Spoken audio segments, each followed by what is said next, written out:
কি রে ভাই, এত বড় গাড়ি নিয়ে উল্টা পথে কেউ আসে? চলে আসছে মহাখালী, কিন্তু বাইক কেনার কি হইলো কিছুই তো বুঝলাম না। প্রোগ্রাম করার জন্য রাস্তায় কেন করা লাগে?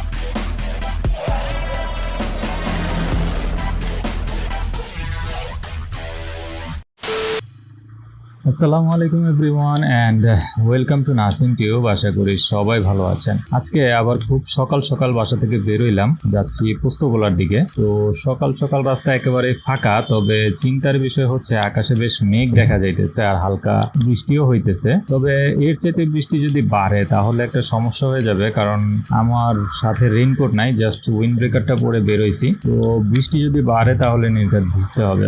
আজকে মেঘলা ওয়েদারের কারণে রাস্তা অতিরিক্ত ফাঁকা লাগতেছে, যদিও এই সময় অর্থাৎ এই 6টার সময় রাস্তা এমনিতেই ফাঁকা থাকে। আজকে মেঘলা ওয়েদারের কারণে আরো বেশি ফাঁকা লাগতেছে। যাই হোক, কথা সেটা না, কথা হলো আমি কত তাড়াতাড়ি আমার গন্তব্যে গিয়ে পৌঁছাইতে পারি। আবার বেশি স্পিডও তুলতে পারতেছি না, কারণ টুকটাক বৃষ্টি হইতেছে, যে কারণে রাস্তাও হালকা ভেজা আছে। তো বেশি স্পিড তুললে চাকা স্কিড করতে পারে, আর এই কারণে আস্তে আস্তেই চালাইতেছি।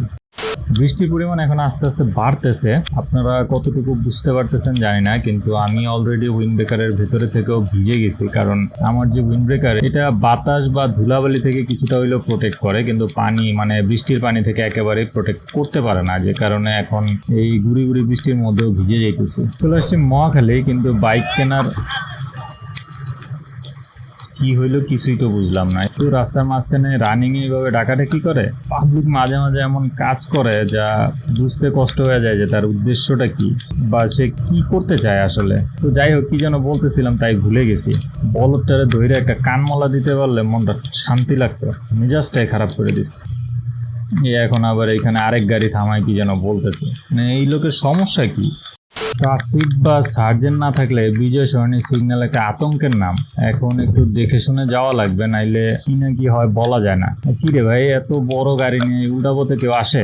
আমাদের দেশে এইটাই সমস্যা, যে কেউ একটুখানি সুযোগ পাইলেই হয় তখন আর নিয়ম কানুনের কোনো মানার কোনো ব্যাপার, মানে ট্রাফিক বা সার্জেন্ট থাকলেই নিয়ম মানতে চায় না, না থাকলে তো এই যে এই অবস্থা। এই মাত্রই বলতেছিলাম এই সিগন্যালের ব্যাপারে, যে দেখে শুনে চালানো লাগবে। জলজন্ত উদাহরণ আপনাদের সামনে। যাক, অবশেষে বৃষ্টি থেকে বাঁচার মতো একটা জায়গাতে চলে আসছি।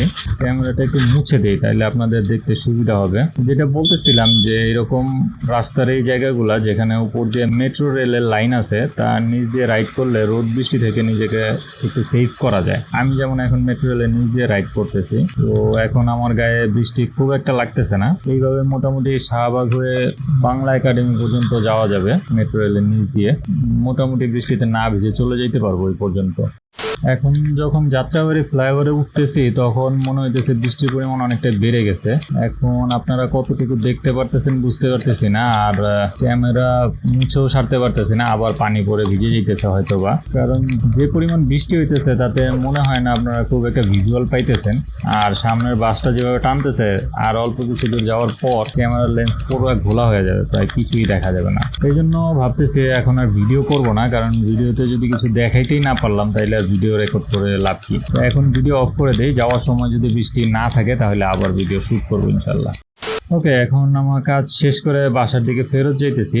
এখন বৃষ্টি নাই, যে কারণে ভিডিও অন করলাম। তবে আকাশে হালকা মেঘ জমে আছে এখনো, যেটা যে কোনো সময় বৃষ্টি হয়ে নামতে পারে। এই জন্য এখন একটু চেষ্টা করব যাতে তাড়াতাড়ি রাইড করে চলে যেতে পারি, কারণ আসার সময় ভিজে গেছিলাম, তাই এখন আর বৃষ্টিতে ভিজতে ইচ্ছা করতেছে না।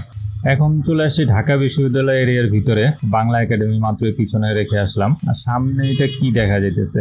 ও আচ্ছা, এখানে কোনো প্রোগ্রাম ছিল। তবে আমার কথা হলো যে ভাই, প্রোগ্রাম করার জন্য রাস্তায় কেন করা লাগবে? ঢাকা বিশ্ববিদ্যালয়ের অনেকগুলো অডিটোরিয়াম আছে, সেইখানে তো প্রোগ্রাম করা যায়। মানে আমাদের দেশে এই বিষয়গুলো একটু বিরক্তিকর, যে মানুষের চলার পথ বন্ধ করে বা যেটাই হোক, এটা তো রাস্তা, ঢাকা ভার্সিটির ভিতরে হোক, তারপরে তো অনেকে এদিক দিয়ে যাতায়াত করে। এই জায়গাগুলো বন্ধ না করেও তো প্রোগ্রাম করা যায়। যাই হোক, ক্যামেরার ব্যাটারি মনে হয় চার্জ প্রায় শেষ, আর এক্সট্রা ব্যাটারিও নিয়ে আসি নাই বৃষ্টির কারণে, তাই ক্যামেরা বন্ধ হওয়ার আগেই চাইতেছি ভিডিওটা শেষ করে দেওয়ার জন্য। আশা করি গুড়ি গুড়ি বৃষ্টির মধ্যে রাইডটা আপনাদের ভালোই লাগছে। ভিডিও ভালো লাগলে লাইক কমেন্ট শেয়ার করতে ভুল করবেন না, আর চ্যানেলে নতুন হলে অবশ্যই চ্যানেলটা সাবস্ক্রাইব করে হয়ে যাবেন আমাদের ফ্যামিলি মেম্বার। দেখা হচ্ছে পরবর্তী ভিডিওতে, সে পর্যন্ত সবাই ভালো থাকেন, সুস্থ থাকেন, এই কামনা করে বিদায় নিচ্ছি। আল্লাহ হাফেজ।